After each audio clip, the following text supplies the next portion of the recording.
कृत्या ने कमुत्कारणी से कहा, हुक्म करो स्वामिनी, किसका सर्वनाश करना है?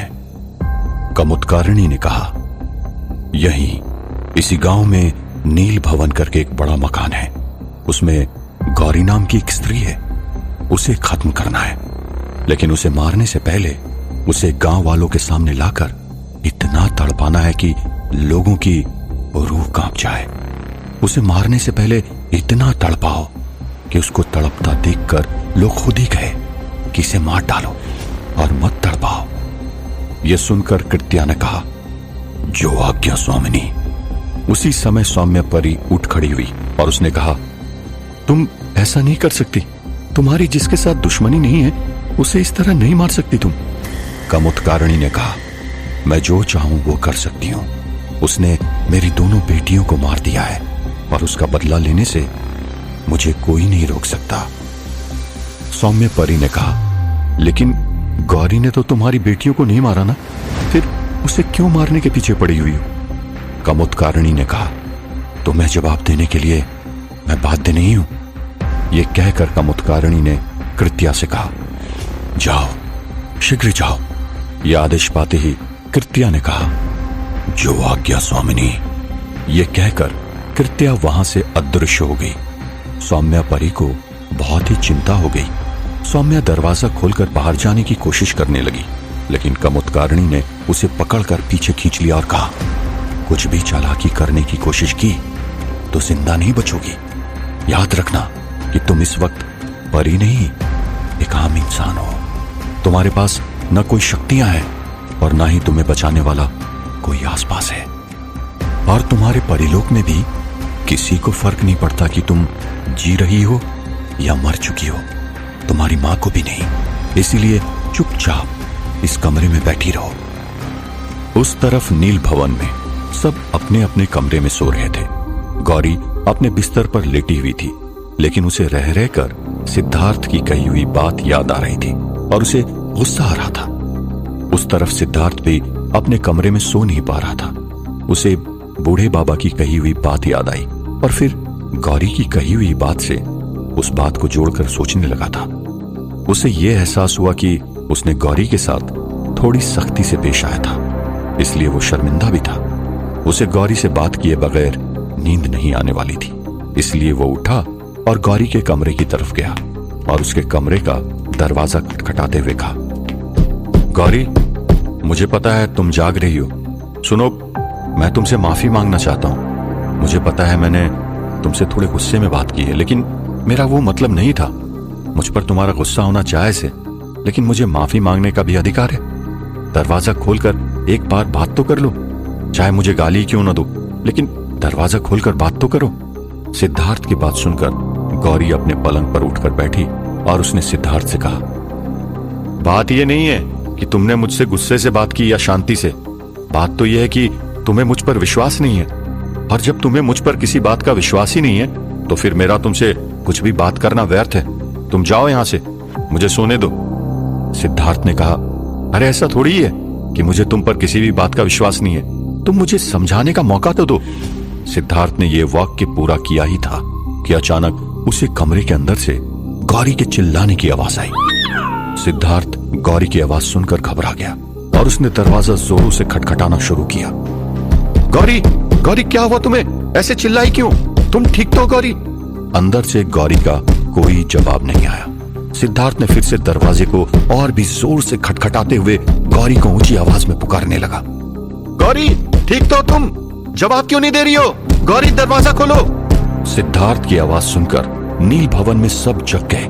बूढ़े बाबा, सुजान, मिस्टर बजाज तीनों दौड़कर वहां पर आ पहुंचे। मिस्टर बजाज ने सिद्धार्थ से पूछा, क्या हुआ सिद्धार्थ बेटा? सिद्धार्थ ने कहा, अचानक गौरी जोरों से चिल्लाई और मेरे बार बार पूछने पर अंदर से कोई जवाब नहीं दे रही है। उसने दरवाजे को अंदर से कुंडी मारकर रखी है। ये सुनकर मिस्टर बजाज भी परेशान हो गए और वो भी दरवाजा खटखटाने लगे। सिद्धार्थ ने परेशान होकर दरवाजे को जोरों से लात मारना शुरू कर दिया। तब सुजान ने सिद्धार्थ से कहा, रुको सिद्धार्थ, मैं कुछ करता हूं। ये कहकर सुजान ने दरवाजे के ऊपर अपना हाथ रखा। सुजान के हाथों से दिव्य रोशनी उस दरवाजे में गई और वो दरवाजा खुल गया। दरवाजा खोलते ही सिद्धार्थ और मिस्टर बजाज कमरे के अंदर भागे, लेकिन अंदर जाते ही उन्हें गौरी कहीं पर भी दिखाई नहीं दी। लेकिन अचानक से बूढ़े बाबा को कुछ दिखा और उन्होंने डरते हुए सिद्धार्थ को उस तरफ इशारा करते हुए कहा, सिद्धार्थ, वो देखो। उस तरफ देखते ही सिद्धार्थ और मिस्टर बजाज भी हैरान हो गए। बिस्तर से लेकर कमरे की खिड़की तक खून की लकीर बनी हुई थी और वो लकीर कमरे के बाहर तक जा रही थी। ये देखकर सब घबरा गए। सिद्धार्थ कमरे के पास गया और उसने बाहर देखा। उनको दूर अंधेरे में आकाश में कुछ उड़ता हुआ दिखाई दिया। सिद्धार्थ तुरंत चिल्लाया, वो देखो, वो जरूर मेरी गौरी है। उस तरफ कृत्या अपने कंधे पर गौरी को लादे हुए आकाश में उड़ रही थी। गौरी, जिसे सर में चोट लगी थी और उससे खून बह रहा था, वो बेहोश थी। कृत्या उसे अपने कंधे पर उठाकर गांव के बीचों बीच लेकर गई और वहां पर पीपल के एक पेड़ पर एक रस्सी से गौरी को उल्टा लटकाया और अपनी उंगली से अपने दोनों होंठों के बीच हिलाकर जोरों से डरावनी आवाज निकाली। यह आवाज इतनी डरावनी थी कि बहादुर से बहादुर व्यक्ति के रोंगटे खड़े हो जाए। यह आवाज सुनकर सभी लोग घबरा कर उठ गए। यह आवाज कहां से आ रही थी, इसका पता किसी को नहीं था। गांव के कुछ लोग अपने घरों से बाहर निकलकर देखने लगे तो कुछ लोग खिड़कियों से बाहर झांकने लगे। यह आवाज नील भवन तक पहुंच गई। यह सुनकर सिद्धार्थ, बूढ़े बाबा, सुजान, मिस्टर बजाज सभी लोग उस तरफ दौड़ते हुए आने लगे। गांव के सब लोग उस पेड़ के सामने जमा हो गए और गौरी को इस तरह देखकर घबरा गए। गांव वाले आपस में बड़बड़ाने लगे। अचानक वहां पर सबके सामने कृत्या प्रकट हुई। उसका भयानक स्वरूप देखकर सब लोग घबरा गए। कृत्या ने प्रकट होकर जोरों से अट्टहास किया, जिसे सुनकर गांव के सभी लोगों के शरीर में कपकपी फैल गई। वहां पर किसी ने हिम्मत करते हुए कृत्या से पूछा, कौन हो तुम और यहां पर गौरी को इस तरह लेकर क्यों आई हो? छोड़ दो इसे। कृत्या ने हंसते हुए कहा, छोड़ना ही होता तो लेकर क्यों आती? मैं अपनी स्वामिनी की आज्ञा का पालन कर रही हूं और अब तुम सब देखोगे कि अगर मेरी स्वामिनी को क्रोध आता है तो उसका परिणाम क्या होता है। यह सुनकर सरपंच काका ने कहा, कौन है तुम्हारी स्वामिनी और क्या बिगाड़ा है गौरी ने उसका? कृत्या ने कहा, यह बताने का अधिकार मुझे नहीं, यह सब आपको अपने आप ही पता लग जाएगा। लेकिन इस वक्त आप सब लोग अपनी नजर के सामने इसका हश्र देखो। यह कहकर कृत्या ने अपने नाखूनों से गौरी का पेट और पीठ नोचने लगी। यह देखकर गांव वालों में हाहाकार मच गया। इतनी देर में सिद्धार्थ दौड़ते हुए वहां पर आया और कृत्या पर हमला करने के लिए छलांग लगाने ही वाला था कि अचानक कृत्या बोली, मुझ पर हमला करने के बारे में सोचना भी मत। तुम एक कदम मेरी तरफ बढ़ाओगे तो यहां पर इस लड़की की जान चली जाएगी। मैं कृत्या हूं, मुझे मारना तो दूर, रोकना भी असंभव है। मेरी सिद्धि जो करता है उसका कार्य मैं किए बगैर नहीं लौटती। ये कहकर कृत्या और भी जोरों से हंसने लगी। कृत्या शब्द सुनकर मोतीबाई की आंखें चमकी और उन्होंने तुरंत ही अपनी लाठी उठाई और अपने घर से लाठी के सहारे बाहर आई। इस तरफ सिद्धार्थ ने कृत्या से कहा, देखिए, आप जो कोई भी हो, मेरी गौरी ने आपका कुछ नहीं बिगाड़ा, उसे छोड़ दीजिए, उसके बदले मुझे ले लीजिए। यह सुनकर कृत्या ने कहा, दंड तो उसी को मिलेगा जिसके बारे में मुझे आज्ञा दी गई है। यह कहकर कृत्या ने अपने हाथ में एक कांटेदार गदा प्रकट किया। कांटेदार गदा से गौरी को मारने के लिए अपना हाथ पीछे लिया ही था कि अचानक एक विद्युत जैसी शक्ति दूर से आई और उसका हाथ पकड़ लिया। सभी ने चौंकते हुए पीछे देखा। पीछे मोतीबाई खड़ी थी और उन्होंने अपनी मायावी शक्ति से कृत्या का हाथ पकड़ के रखा था। कृत्या ने क्रोध में अपना हाथ झटका और वो मायावी विद्युत शक्ति टूट गई और कृत्या आजाद हो गई। कृत्या फिर से गौरी को मारने गई। तब तक मोतीबाई ने फिर से उस पर अपनी मायावी शक्ति से आक्रमण किया। मोतीबाई के हाथ से एक दिव्य शक्ति निकली और जाकर कृत्या से टकरा गई। कृत्या वहीं गिर पड़ी। मोतीबाई ने कृत्या से कहा, सावधान कृत्या, कोई भी गलत काम करने से पहले विचार कर ले। जानू सो कि कृत्या अपने स्वामी के आदेश से बंधी होवे से, किंतु कृत्या के पास खुद की भी बुद्धि होवे से। इतिहास साक्षी से जब जब कृत्या ने अपने स्वामी रे कहने पर भी अन्याय और अधर्म का साथ दिया, तब तब कृत्या का विनाश हुआ से। इसलिए थारे को चिता रही हूं। कृत्या अपनी जगह से उठी और उसने मोतीबाई से कहा, मेरी चिंता तुम मत कर बुढ़िया, मेरे काम के बीच में मत पड़, नहीं तो बिना वजह तू बीच में पिस जाएगी। यह कहकर उसने तुरंत ही गौरी को पकड़ा और उसे जोरों से झुलाने लगी। ये देखकर सब लोग घबरा गए और कृत्या से रुकने के लिए कहने लगे। सिद्धार्थ भी कुछ कदम आगे बढ़ा, लेकिन कृत्या ने अपनी शक्ति द्वारा अपनी चारों ओर एक कवच बना दिया, जिसके दायरे के अंदर कोई भी प्रवेश नहीं कर सकता था। सिद्धार्थ ने खुद कितनी बार अंदर जाने की कोशिश की, लेकिन वो नाकामयाब रहा। मोतीबाई ने फिर से अपनी मायावी शक्ति का प्रयोग करने की कोशिश की, लेकिन उनकी शक्ति उस कवच को पार करके अंदर नहीं जा सकी। वो गौरी को और जोरों से झुलाने लगी।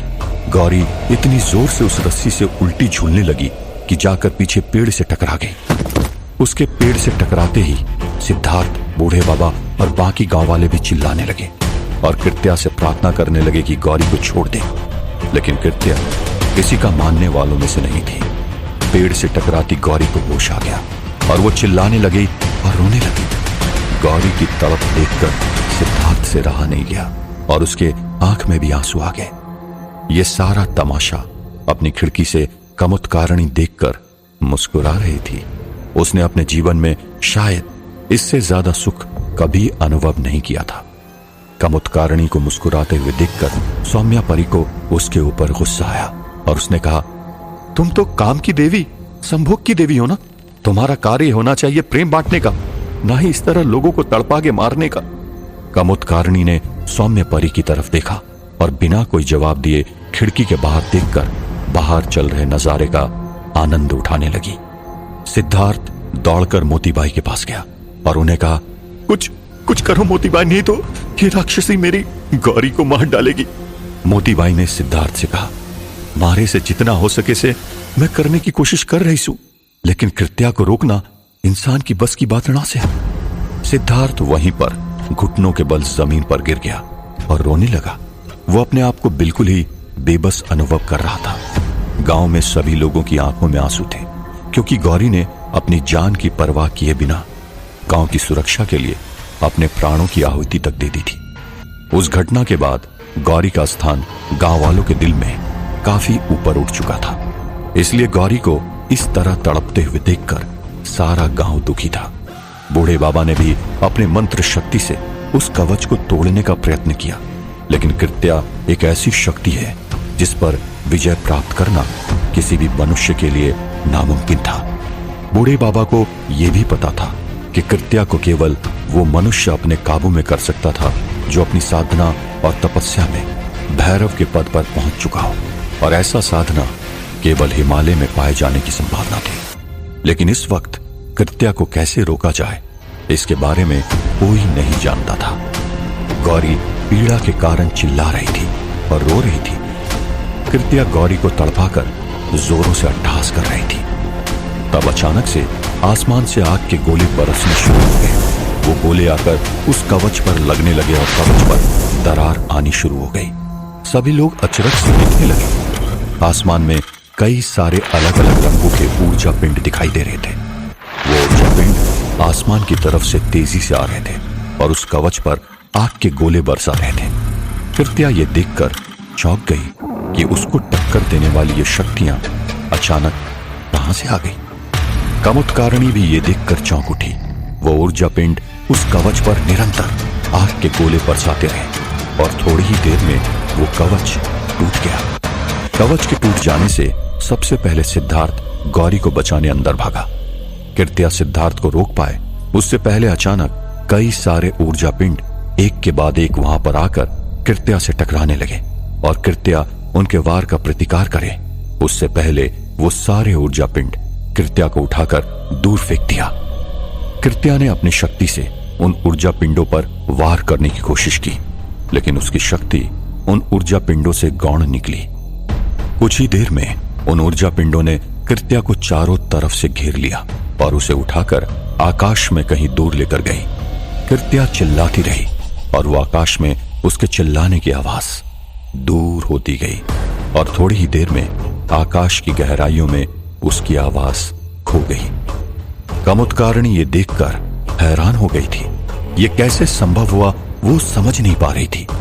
तब सौम्य परी ने उससे कहा, बुराई चाहे लाख कोशिश कर ले, लेकिन जाके रख खुसाइयां मार सके न कोई। यह सुनकर कमुत्कारणी ने धड़ाम से खिड़की बंद कर दी और अपने बिस्तर पर आकर बैठ गई। वो सोचने लगी कि कृत्या जैसी शक्ति पर इतनी आसानी से विजय प्राप्त करने वाली शक्ति आखिर हो कौन सकती है। आखिर वो कौन सी शक्ति थी जिसने गौरी की जान बचाई थी। क्या होगा अब कमुत्कारणी का अगला दांव? क्या खुल जाएगा कमुत्कारणी और सौम्य परी का राज? जानने के लिए सुनते रहिए वीरानगढ़, ओनली ऑन पॉकेट FM।